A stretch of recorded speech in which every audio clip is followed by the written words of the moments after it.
Fala, investidores, sejam muito bem-vindos ao canal Planilheiro Investidor. Sou Adriano Costa e no vídeo de hoje nós vamos falar do relatório gerencial de agosto de 2022 do fundo Urca Capital Partners, a gestora na verdade, né?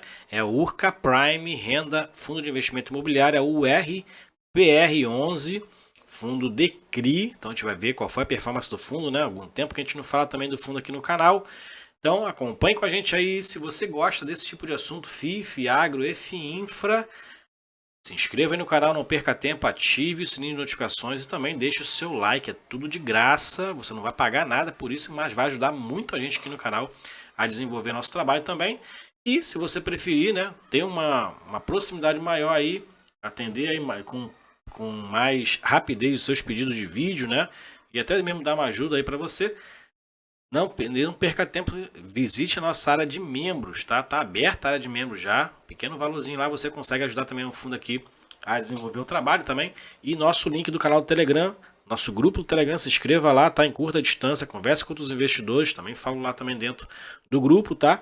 E esse relatório gerencial vai estar disponível para você baixar, fazer uma leitura mais detalhada. Então vamos lá. Vamos fazer a leitura aqui do Urca Prime, é o RPR11, fundo DECRI, fundo que tem aí, né, bem high yield, né, bem agressivo dentro da distribuição de proventos, né? Então a gente vai ver aqui como é que foi a performance dele no mês de agosto. O fundo que caiu bastante também no mercado, por conta também da deflação que teve nesse período, né? Urca Prime, para quem não conhece, então, fundo que investe aí na compra de certificado de recebíveis imobiliários pulverizados de empreendimentos imobiliários e residenciais. Então, por isso que ele tem até um prêmio de risco um pouco maior, né? Porque os seus contratos, os seus FRIs são mais arriscados, tá? Por conta que são mais pulverizados. Os FRIs mais corporativos têm um grau de risco um pouco menor. Esse aqui já são mais contratos pulverizados. Bom, ele é um fundo de gestão ativa, tem quase 1 bilhão de patrimônio líquido, o valor patrimonial dele é R$ 101,02. No mercado aí hoje, dia 23 de setembro, estava sendo negociado em torno de R$ 103, tá? Tem quase 10 milhões de cotas, né? Tem uma taxa de administração de 0,25, com um mínimo de 15 mil por mês, e uma taxa de gestão de 0,95 sobre o patrimônio líquido, que é esse aqui. E uma taxa de performance de 20% do que exceder IPCA mais 7%. E o fundo já passou normalmente ele passa essa taxa de performance aqui, né? Muitas vezes, né? Porque o fundo realmente tem distribuições bem elevadas, vamos dizer assim. E ele tem a distribuição mensal administrada pela Vortex, gerido pela Urca, e o código de negociação dele na bolsa, o RPR11. Bom, aqui falando das considerações do gestor, ele fala que os empreendimentos continuam aí performando de forma legal, né? A maioria com boa arrecadação, melhorando inclusive, né? E dentro das variações de arrecadação das operações, ele fala aqui que alguns teve variações, né? O maior foi o Imoguia, 15% de variação. Não, o maior que foi o Lotear, né? 23,95% de acréscimo nas arrecadações. O fundo também tem alocações em FDICs, né? Residenciais, né? Então tem aqui né, algumas seção de recebíveis aqui também. É interessante que cai, mas tem uma subordinação, volume de subordinação que ele faz de 50%, onde o fundo busca, né? Na verdade, está dentro da política do fundo, né? Ele fala aqui que desde os cedentes cumprir os requisitos de crédito, sendo os principais ter diligência jurídica satisfatória e ceder ao fundo o dobro de recebíveis do volume recebido. Então, o fundo é bem agressivo mesmo dentro dos seus investimentos. E dentro da remuneração de uma cota sênior investida pelo fundo, a remuneração exigida aí, normalmente aqui está em torno de CDI mais 10%, dentro desses FDICs, né? Então o fundo procura aí taxas bem elevadas, por isso, se você pegar o histórico de distribuição, se eu não me engano, em 2021 é o fundo DECRI com maior performance de distribuição de proventos, tá? É o RPR11. Bom, aqui tem também, ele fala que finalizou no mês de agosto, a meta de alocação restando um caixa, um volume para alocações da própria carteira, e as novas operações que estejam em fase avançada de estruturação em compra de recebíveis de home equity. Então ele está procurando diversificar, né? O fundo iniciou só investindo ali em CRIs e tem agora procurado fazer algumas diversificações dentro dos seus papéis com FIDCs, né, com home equity.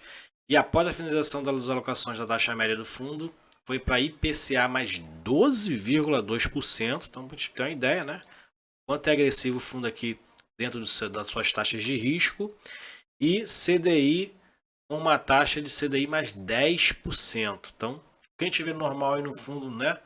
Mais ou menos agressivo é um CDI mais 3, CDI mais 4, IPCA mais 8. O fundo é bem agressivo aqui dentro das suas metas de taxa, como a gente verifica aqui. O fundo fala ainda aqui que possui 4,7 milhões de reais de resultados acumulados de operações que poderão ser utilizadas na distribuição de rendimento do próximo mês. Então tem aqui ainda um valor a ser distribuído, né? O fundo prevê distribuir no próximo mês, né? Então pode também ter boas distribuições já para o próximo mês. O fundo que está com, se eu não me engano, está com uma emissão em andamento, tá? Vamos seguir então aqui, vamos avançar no relatório. Vamos lá avançar aqui, considerações macroeconômicas, né? Então a gente não vai nem passar aqui em relação a isso. Eventos subsequentes, o fundo teve alocações planejadas aqui de recursos captados na última oferta, foram finalizadas, então o fundo já alocou, né, os recursos da última emissão, então já está encerrada, né? E o pipeline das novas operações novas operações de negociação já ultrapassam 400 milhões de reais. Então o fundo segue aí procurando crescer dentro das suas alocações. Dentro dos resultados, a gente verifica, né, que o fundo teve um aumento dos seus resultados, né? Como a gente verifica aqui, os juros dos CRIs, né? Então as novas alocações aqui provocaram novas receitas, claro, né? A atualização monetária dos CRIs está até estabilizada, mas outras receitas financeiras do fundo teve aqui, aumentou bastante, né? Teve alguma excepcionalidade aqui nesses recebimentos, que aumentaram bastante aqui as outras receitas financeiras do fundo. Despesas do fundo também aumentaram, né? Acaba que, de repente, imposto de renda, então alguma taxa de performance, né? Acrescentada aqui nesse mês de agosto. E reserva de caixa, hoje o fundo tem aí 2,7 milhões de reserva. Tá? O resultado líquido foi de 15.900, fundo distribuindo então R$ 1,62.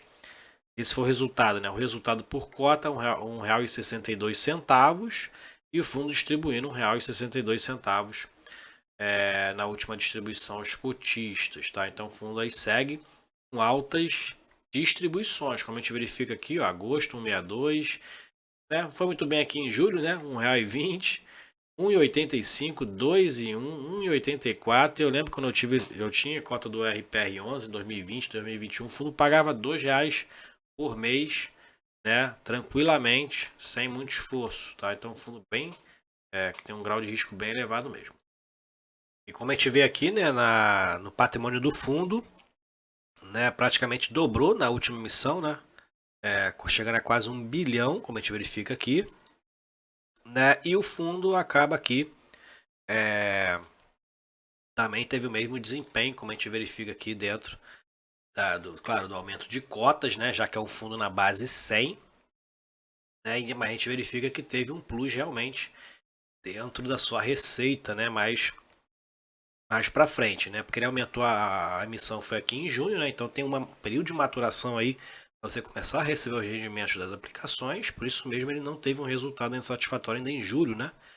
Tendo ali o impacto da aplicação dos recursos da captação já começando a ter reflexos a partir do mês de agosto, né? Por isso mesmo a gente verifica que teve aqui um rendimento menor, né? Porque tinham mais cotas para distribuir e o resultado ainda não estava desempenhando as alocações, né? Então só a partir aqui de agosto começou a ter um resultado de retorno satisfatório. Vamos seguindo então aqui. Aqui então é a parte valor distribuído, né, desde agosto de 2021, então 2,17, né, então a gente verifica que é uma distribuição bem elevada mesmo. Aqui são alguns comparativos com algumas taxas, né, entre valor distribuído e taxas NTNB, spread sobre benchmark, então são números aqui que você tem que ver com mais calma, não dá para a gente ver numa leitura de relatório aqui bem acelerada, né. Aqui são as operações da carteira. Então o fundo segue aumentando aí, né, o seu portfólio, né? Agora um portfólio de quase um bi de reais, né? Um patrimônio bem elevado agora. Mas o fundo ainda tem aqui pouca diversificação dentro dos seus CRIs. Tem até debêntures aqui, né? Como a gente verifica aqui, algum lastro em debêntures. Tem aqui FDC, né? Como a gente está falando, a gente está começando a diversificar não só em CRI, mas também em debêntures, em FDICs, né? Ainda não tem fundo imobiliário, né? Então ainda não virou um fundo de fundos ainda. Aqui então tem os CRIs, tem outras debêntures aqui, né? Então segue aí aumentando, ó, tem bastante debêntures já dentro do seu portfólio, né? Então segue aqui a diversificação do fundo. Para quem acompanhava a leitura desse relatório do fundo, né? Ele tinha ali poucos FIIs, acho que quando a gente começou a leitura desse relatório ele tinha apenas 8 CRIs na carteira. E agora está até com uma carteira até interessante agora, né? Mais diversificada, mas com um prêmio de risco ainda muito elevado. Como a gente vê, é uma carteira bem agressiva, né? Eu já falei, é um fundo high yield, a gente tem que ter consciência disso, né? Mas é um fundo que não reflete inadimplência, por exemplo, né? A gente fala high yield, mas não, a gente não vê fundo anunciando inadimplência. Ó, IPCA mais 23%, então realmente é muito alto, né? A gente tem que, numa situação dessa, a gente tem que verificar para qual empresa esse recurso está emprestado, né? Qual a empresa que está remunerando esse papel para que a gente tenha uma noção do risco de inadimplência do fundo, né? Então é isso que tem que muitas das vezes a gente analisar dentro de um fundo de CRI. Aqui a diversificação por estado, então, né? Tem aqui uma diversificação bem interessante também em relação aos papéis, né? Então tem isso aqui que tem que analisar muitas das vezes o empreendimento, né? Quem remunera os empreendimentos, para a gente poder ter uma noção do risco. E é um fundo que dentro da subordinação, dentro da classe, né, dos ativos, a gente tem aqui um ou outro aqui mezanino, subordinada, mas a maioria são de classes únicas ou única maioria, né? Tem sênior também, então tem preferência na distribuição dos proventos. E tem também algumas subordinadas aqui onde o fundo está alocado, mas com relação à classe, até que o risco é um pouco mais baixo, né? Realmente tem que se analisar esses parâmetros aí para a gente poder entender um pouco mais sobre a questão do risco do fundo, né? E a gente verifica aqui que hoje o fundo tem 56% em CRIs, então tá com uma diversificação interessante agora, né? Em CRIs tem 56%, tem debêntures 16,8%, né? Tem FIIs também assim, ó, tem FIIs, só não anunciou os FIIs, né? Tem esse HE aqui que eu não sei o que é, CCB, NC, Desenvolvimento e FDICs aqui na carteira. Então a carteira está começando a ficar mais diversificada, né? De acordo com o que vai crescendo. E a questão da deflação não impacta tanto o fundo, porque o 99% da carteira do fundo tem proteção contra a deflação. Então, numa situação de deflação, a correção é zero, né? Não é negativa no caso. Apenas 1% não tem a proteção contra a deflação. Aqui por segmento, né? Aqui a questão do segmento sim tem um fator de risco aqui a ser observado, que são contratos mais pulverizados, né? Então tem aqui loteamento, multipropriedades, residenciais, são contratos mais pulverizados que têm um risco maior de inadimplência por conta dos diversos contratos que se tem, né? Um contrato mais corporativo com empresas mais solidificadas, acaba que o risco de inadimplência é menor. Então tem sim, aqui no caso, um fator de risco um pouco mais elevado. E aqui a questão da classe e o desembolso, como eu falei, então, com relação à classe não tem um risco muito grande, né? 78% é única, 5% sênior e tem apenas aqui 17% com um risco maior. Para quem não conhece as classes, a questão do risco entre as classes é a questão da preferência dos recebimentos. Então, a preferência dos recebimentos está no única e no sênior, no mezanino e no subordinado acaba ficando por último ali nessa preferência de recebimento do fluxo financeiro do CRI. Por indexação, o fundo está bem indexado ao IPCA, como a gente verifica aqui, né? pouco indexado ao CDI, 13% apenas, ainda tem um pouquinho de GPM. E também, com relação aqui à questão das obras acabadas, né, 59% aqui está entre 66% e 99% das obras acabadas. Com relação à LTV, né, você pode fazer aqui o entendimento, aqui tá a explicação de que vem a série TV. A maioria aqui está entre 50% e 75% de LTV, que tem relação com referência às garantias que o fundo tem em relação ali à possível inadimplência, né? Então, pode depois fazer aqui, pode ser até um assunto para um vídeo à parte.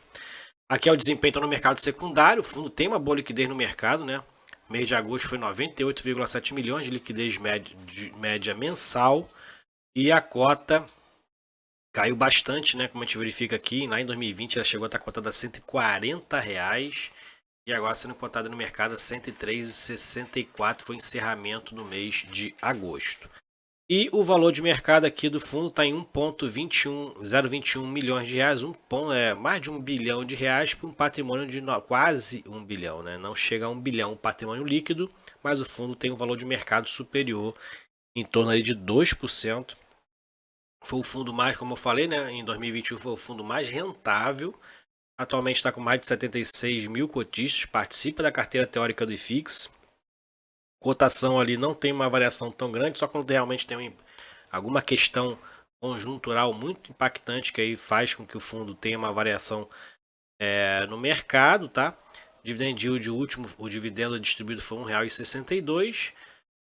Liquidez média diária no mercado também é boa, como eu falei, foi de 4,29 a diária, né?